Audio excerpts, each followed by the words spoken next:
ఉమ్మడి మహబూబ్ నగర్ జిల్లాలో పాలమూరు లోక్సభ స్థానం అలాగే నాగర్ కర్నూల్ లోక్సభ స్థానం కాంగ్రెస్ పార్టీకి తలనొప్పిగా మారింది. సీఎం రేవంత్ రెడ్డి ప్రాతినిధ్యం వహిస్తున్న కొడంగల్ నియోజకవర్గం పాలమూరు లోక్సభ స్థానం రావడంతో పాలమూరును పక్కాగా గెలవడం కాంగ్రెస్ పార్టీకి సవాలుగా మారింది. అయితే పాలమూరు ఎంపీ అభ్యర్థిగా మాజీ ఎమ్మెల్యే వంశీచందర్ రెడ్డి పోటీ చేస్తున్నారు. ఇక కాంగ్రెస్ పార్టీకి గట్టి పోటీ ఇస్తున్నారు బీజేపీ పార్టీ ఎంపీ అభ్యర్థి డికే అరుణ. అయితే నాగర్ కర్నూల్ విషయానికి వస్తే మాత్రం దాదాపు కాంగ్రెస్ పార్టీ నాగర్ కర్నూల్ లోక్సభ స్థానంలో జెండా ఎగురవేయడం ఖాయమైనట్లు తెలుస్తుంది.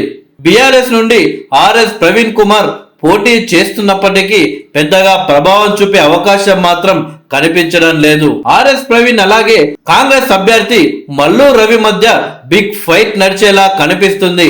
కానీ విజయం మాత్రం కాంగ్రెస్ అభ్యర్థి మల్లు రవిదే అని చాలా సర్వేలు బయట పెడుతున్నాయి. కానీ పాలమూరు విషయానికి వస్తే మాత్రం కాంగ్రెస్ అభ్యర్థి వంశీచందర్ రెడ్డి అలాగే బీజేపీ అభ్యర్థి డికే అరుణ మధ్య గట్టి పోటీ జరగనున్నట్లు తెలుస్తుంది. కల్వకుర్తి నుండి 2014లో ఎమ్మెల్యేగా గెలిచిన వంశీచందర్ రెడ్డి ఆ తర్వాత 2018లో మరొకసారి ఎమ్మెల్యేగా పోటీ చేశారు.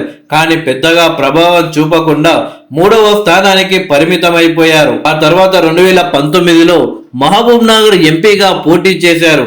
అయితే కేవలం 1,93,631 ఓట్లు సాధించి 3వ స్థానానికి పరిమితమయ్యారు వంశీచందర్ రెడ్డి.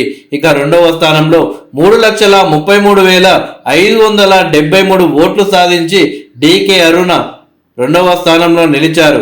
ఇక మొదటి స్థానంలో 4,11,402 ఓట్లు సాధించి మన్నే శ్రీనివాసరెడ్డి విజయం సాధించారు. అయితే పాలమూరు నుండి ఎంపీ అభ్యర్థిగా వంశీచందర్ రెడ్డిని నిల్చోబెట్టి తప్పు చేశామా అని కొందరు నాయకులు ఆలోచిస్తున్నట్లు తెలుస్తుంది.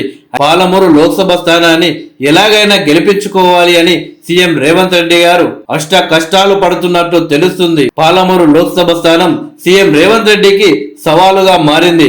అయితే కాంగ్రెస్ పార్టీకి ప్లస్ పాయింట్ ఏంటంటే మహబూబ్ నగర్ లోక్సభ స్థానంలో మొత్తం 7 అసెంబ్లీ స్థానాల్లోనూ కాంగ్రెస్ పార్టీ ఎమ్మెల్యేలే ఉన్నారు.